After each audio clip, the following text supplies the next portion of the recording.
Isa akong gwardya ng isang unibersidad sa Pilipinas bawat gabi. Habang ang karamihan ay natutulog na, ako ang nagbabantay sa mga pasilyo at gusali ng paaralan. Ngunit isang gabing nagbago ang lahat. Kalagitnaan yun ng gabi, pagkatapos kong umikot sa buong paaralan, bumalik na ako sa aking pwesto sa gilid ng gate upang magbantay ng mga maaring pumasok sa eskwelahan. Nang nakita ko ang 12 lalaki na naglalakad patungo sa gate ng paaralan, nakasuot sila ng uniforme na pangpari, mahabang kulay brown. Ito na akala mo ay katatapos lamang nila magsagawa ng misa sa kabilang bayan. Sa aking isip ay siguro bisita lamang sila ng universidad dahil Catholic school naman itong university na aking pinagtratrabahuan. Kaya't kinausap ko sila at sinabi kong kailangan muna nilang maglagay ng pangalan sa logbook upang alam ko kung sino-sino ang mga pumasok. Sila ay dumaan sa pwesto kung saan nandoon ang logbook, ngunit hindi sila nagsasalita at ako naman ay kumuha saglit ng dagdag na pangsulat sa aking kwarto na malapit lamang upang mas mabilis ang pagsusulat. Ngunit nang pagbalik ko, sila ay naglaho na parang bula. Ako ay nagtaka at biglang kinabahan, kaya agad-agad kong tiningnan ang logbook. Pagtingin ko sa mga pangalang nakasulat, nagulat ako sa aking nakita, 12 na pari ang nakalagay, at mukhang pamilyar ang mga pangalan na iyon. Nakita at nabasa ko ang mga iyon sa isang libro sa universidad. Ang 12 pari na iyon ay ang mga matatandang pari na nagtatag ng universidad na aking pinagtratrabahuan, at ang 12 pari na iyon ay matagal ng mga patay. Tumaas ang aking mga balahibo sa takot.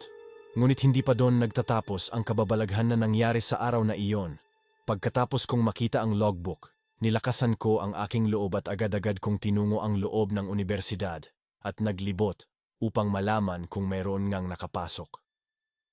Laking gulat ko nang sa chapel ng paaralan ay may mga naglalakad na nakahawak ng kandila at tila ba may kinakanta na hindi ko maintindihan. Pagbilang ko ay 12 din silang naglalakad at parehas ng suot nila and 12 pari na pumasok kanina sa gate. Tumayo ang aking mga balahibo at nagpapawis na ako ng malamig, kaya kumaripas ako ng takbo pabalik sa gate upang tawagin ang aking kasamang nagpapahinga sa kwarto. Ikwinento ko sa kanya ang nangyari at agad-agad niya akong sinamahan sa chapel. At nang pagdating naming doon ay wala ni isang tao ang nandoon at wala ding mga bukas na ilaw, kaya sabi ng aking kasama na baka namamalikmata lamang ako at kulang na sa tulog, ngunit para sa akin ay totoo ito at tunay ko iyong naranasan. Lumipas ang 1 linggo walang kababalaghan na nangyari sa duty ko, kaya't ipinagsawalang bahala ko na lamang ito. Ngunit pagkalipas ng 1 buwan, heto na naman ang kababalaghan na dumating sa aking buhay. Naglilibot na ako ulit sa paaralan ng oras na iyon. Isa-isa kong tinitignan ang bawat kwarto sa bawat building ng universidad na ito. Nang paglabas ko sa building ng isa sa mga college building, bumugad sa akin ang open ground kung saan nagaganap ang iba't ibang event sa school na sa oras na iyon ay walang tao at binabalot ng katahimikan ang lugar. Nang biglang may narinig akong mga yapak ng mga paa na animo, ay mga sundalong nagmamartsa ng sabay-sabay. Patuloy ko itong pinakinggan at sinundan ang tunog at napansin ko na nanggagaling iyon sa dulo ng open field kung saan ay walang building na nakapalibot. Nang wala namang mga tao roon, ngunit maririnig mo pa rin talaga ang mga malalakas na yapak ng mga paa.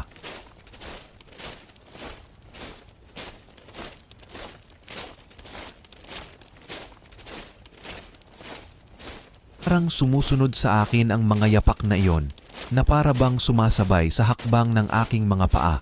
Kaliwa, kanan, kaliwa, kanan. Ang mga salita na aking naririnig na parang bumubulong sa akin. Kumaripas ako ng takbo sa takot at agad-agad na bumalik sa aking pwesto. Pawis na pawis ako sa mga oras na iyon at hingal na hingal, kaya't laking pagtataka ng kasama ko at tinanong niya ako kung ano daw nangyari sa akin. Ang sabi ko na lang ay wala dahil hindi rin naman siya ulit maniniwala. Hinayaan ko na lang iyon at kinalimutan ang nakakatakot na karanasan na iyon sa universidad na aking pinagtatrabahuan.